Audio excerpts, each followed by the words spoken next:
Welcome, friends, to Back Then with a bit of now, where the past ain't dusty, honey, it's juicy.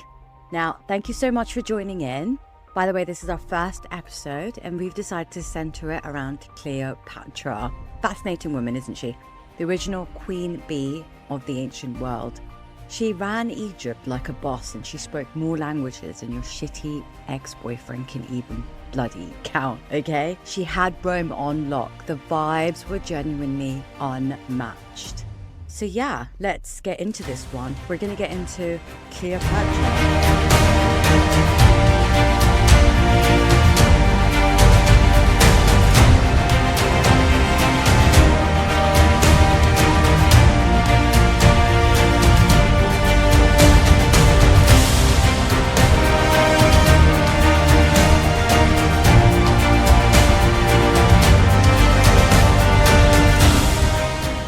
Cleopatra. Now, she was part of the Ptolemaic dynasty. That history dates back actually until Alexander the Great, who conquered Egypt. Like, what? And then he was crowned son of Amun, and that was a big time Egyptian god. He was crowned by the Egyptian priests, okay? That legitimized his rule, essentially, in the eyes of the Egyptians, okay? Now, Alexander founded the city of Alexandria, which is Egypt's capital at the time. Bit vain, but you know, we move. And Alex and his team were Macedonian Greeks. So throughout the centuries, Alexandria became the city of learning and culture in the ancient world. It was just basically the place to be. You know what I mean? Anyone who is anyone was there. All right? Alexander the Great had a best mate called Ptolemy. And I know what you're thinking. Ding, ding, ding, ding, ding. Cleopatra's part of the Ptolemaic dynasty. I know, you're very smart. And we will get into it. We'll explain how that happened shortly. But just a quick sidebar here. There's a lot of Ptolemies in this story, just so many. So I've had to create identifiers, okay? So this specific Ptolemy, we're going to call him OG Ptolemy because he's the original Ptolemy, right? Now, OG Ptolemy and Alexander the Great, best mates, childhood friends. You know what I'm saying. They grew up together. And he was also Alexander the Great's bodyguard. And he chronicled Alexander's life. Now, I know, we're just going to hang on here for a minute because that's a bit sus, right? Like, you're going to write about your best mate? Like, how is that going to go down? Let's be honest, right? If I was to do that, would I discuss the fact that me and my friend got trashed in King's Cross last night? Like, who would do that? Who would do that? And if you did, you're going against bro code, girl code, all of the codes, all of them, okay? Trashing your friend like that to the public? No. Big no. The truth about what would have happened last night stays with you until death. It's practically between you and God, okay? Like, the only thing that I'd be expecting my friends to be writing is the fact that I'm so bloody fabulous and that I had a wonderful dinner last night in King's Cross and that I came out and maybe bought some homeless people some McDonald's or something. You know what I mean? Like, that's it. That's all I should be reading the next morning. Like, you're not going to be exposing your dark side, you know? And Alexander the Great was probably sat next to fucking OG Ptolemy while he was writing things down going, babes, remove that. You're not going to tell people that I had threesomes every day this week. Or maybe he did. I don't know. But, like, you're going to represent your friend in the greatest light, right? And also, at that time, we've got to think about it. Like, they were all about glory and power. So, by OG Ptolemy writing Alexander in this great light, it's fantastic PR. And the Macedonians back home were probably loving it because, let's be honest, they're the ones footing the bill for Alexander the Great's big ambitions. To be honest, was anyone back there even asking for a fucking empire? I don't know. We will get into that when we do our episode on Alexander the Great. It's definitely on my list, so yeah. But just carrying on with this for a minute, stay with me. Tell me what you think, okay? Because this guy OG Ptolemy is writing these fantastic things about Alexander the Great. And like I said, you know, writing him in this great light. But would that also sort of benefit OG Ptolemy himself? Would OG Ptolemy have then been great through association? Did he have intentions for doing what he was doing? And I know what you're thinking. No, but they're best mates. But stay with me on the story for a bit. And I'll explain why I think his intentions are a bit sus. Okay, so let's move on for a bit. Now, and it's really funny because they actually called OG Ptolemy while I was doing the research. They were calling him an historian. Like, sweetie, If I'm writing about my friend and you're calling me historian, that's hilarious. That's hilarious. But okay. So let the experts do their thing, right? Alexander the Great was known to have this urge to create this fucking empire. Do you know what I mean? So he wasn't satisfied with just Egypt. So he was like, guys, we're going to bounce. We're going to bounce and we're going to fucking travel east, okay? Because I want to conquer motherfucking more land. And they were like, yes, Alexander the Great, we're with you. So they all left. Egyptians were like, where are you going? He was like, yeah, I'm going east, babe. I'm going to take more land. I'll be back. He wasn't back. Spoiler alert. He dies out there in the east, okay? And now his gang need to come together and figure out who the fucking successor is. And OG Ptolemy was like, I am going to take Egypt, ovs. And good for him, because at that time, Egypt was the breadbasket of the world. That would make you fucking loaded. Step aside Ukraine. It was Egypt back then, okay? So as he was traveling back to Egypt, it was known that he also had Alexander the Great's body. And let me explain why that's so fucking important. Now, at the time, for Macedonian Greeks, the symbolic way to show that you were the king's successor was that you conducted the burial rituals of their fallen leader. And Alexander the Great, he was supposed to be buried in Macedonia, where they were all from. But OG Ptolemy decided to actually bury him in Egypt, in a city called Memphis. And that's where I find it all a bit sus. You're telling me if my friend wanted to be buried in Macedonia that I'm going to find the next best thing, like Memphis? Like, weird. Weird. Don't you agree? Well, I don't know what happened. Maybe they were out there and he was like, do you know what? Memphis was great. Like, fuck burying me in Macedonia. Bury me in Memphis, you know? Or maybe OG Ptolemy was like, look, I need you to do it for the team. You're dead. You don't need to be buried in Macedonia. And I need to be the successor, okay? So you're just going to have to be buried in Egypt, okay? I'm just going to have to take you back to Egypt, okay? I don't know. You tell me. You tell me what happened. Now that kind of cemented to everybody. It was just like, right, okay. So OG Ptolemy is the new ruler, right? His heirs remained in Egypt and obviously began the whole Ptolemaic dynasty. And they took on all the local customs of the fair, Greeked it up a bit maybe. I'm assuming they did. And the Ptolemaic dynasty ruled over Egypt for 300 years. Now, fast forward to Cleopatra. The woman had 10 siblings, but we only have details of 5. Funny that. RIP to the rest of the 5. I don't know what happened to them, but it is what it is. Cleopatra's father, who was the pharaoh at the time when she was growing up, his name was also Ptolemy.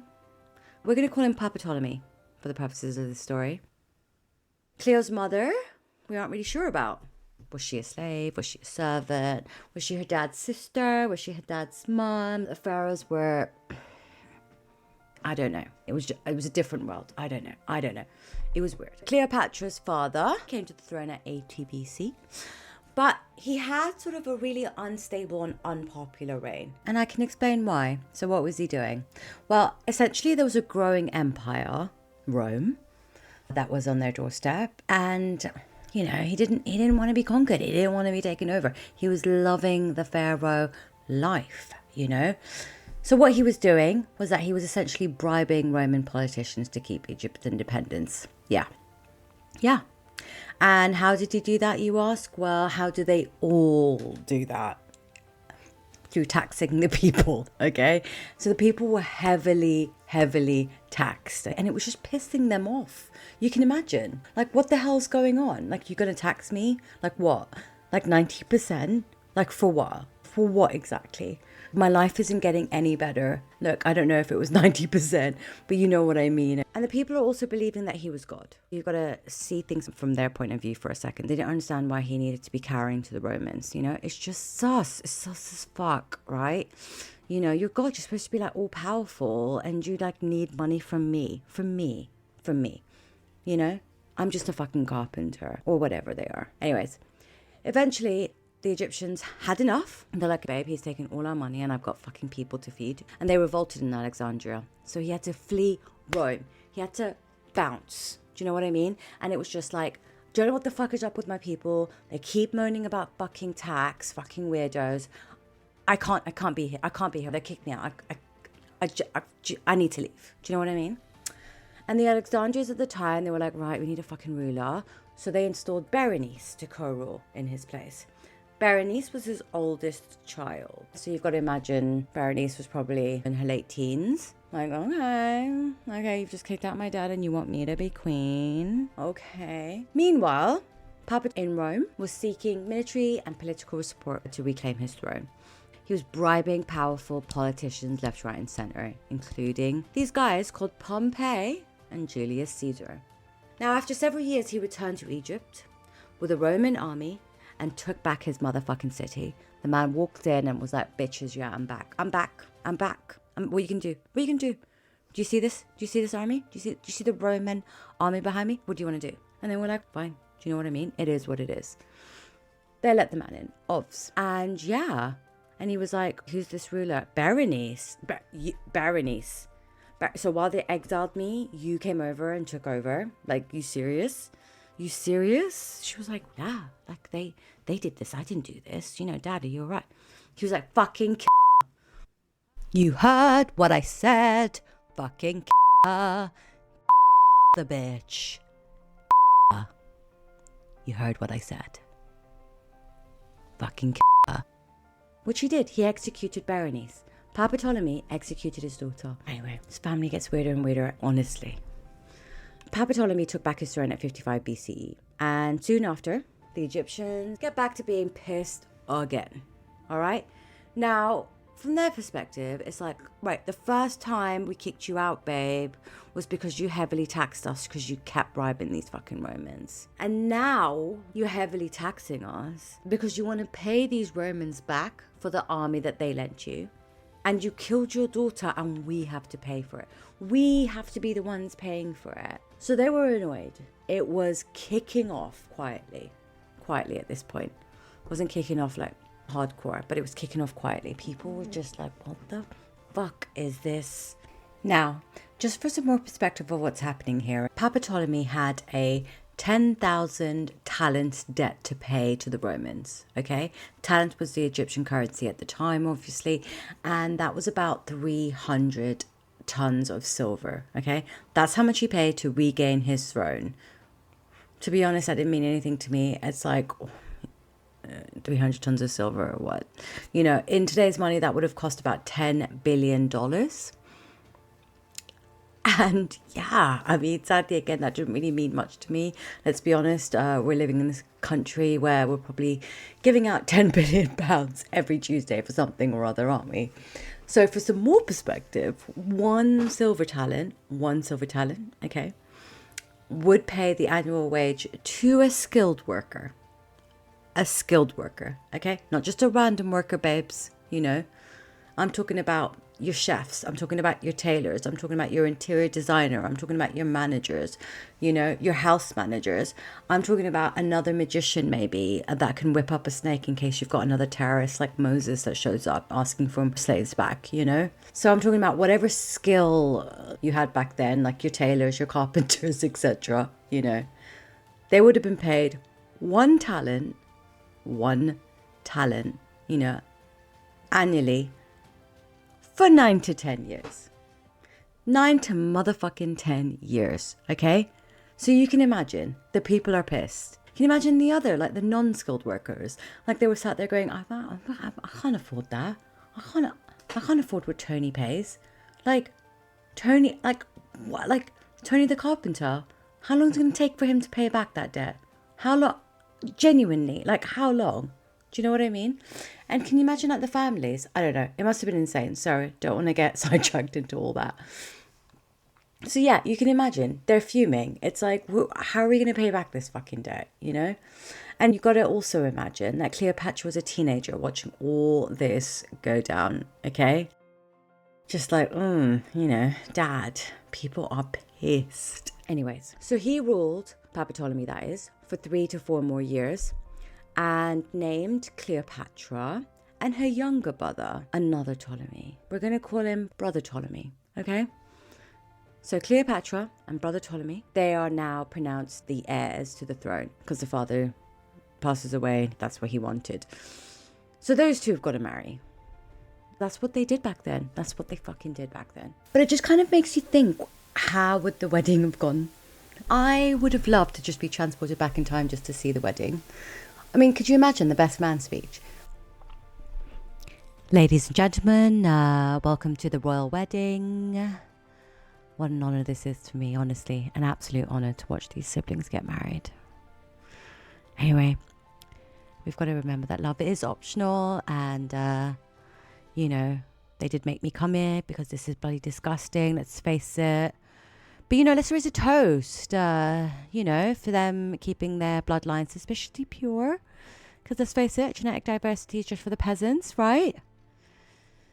Yeah, so to this beautiful family-ish union, I guess. Everybody smile, please, or they'll kill me.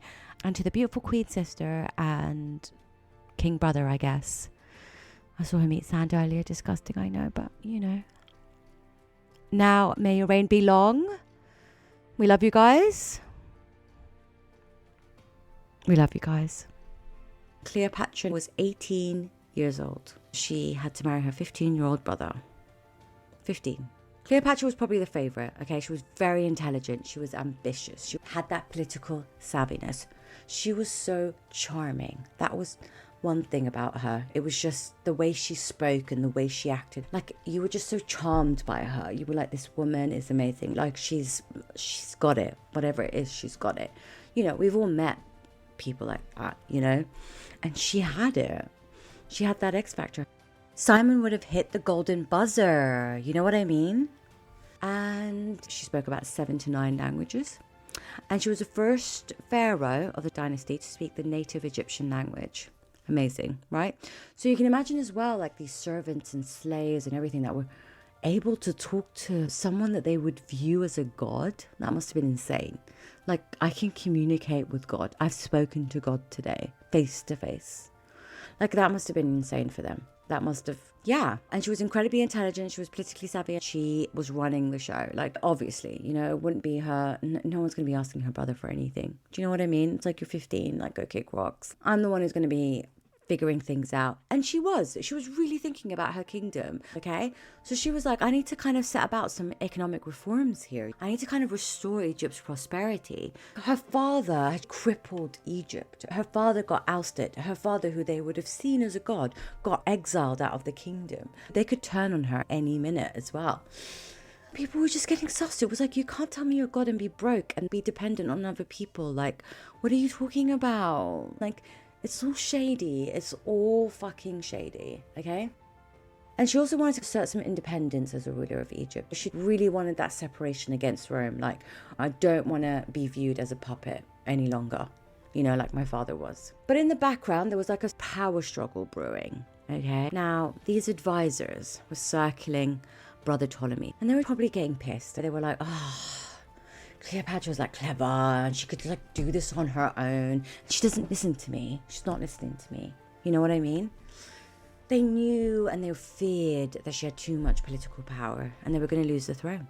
They were going to fucking lose the throne. So they started plotting and turning Brother Ptolemy against his sister. Now, they plotted to overthrow her and they fucking succeeded. Cleopatra was forced into exile at 48 BCE. The core army supported her brother and his advisors while she fled to Syria. Now you got to imagine as well that Cleopatra was probably fucking terrified up in Syria.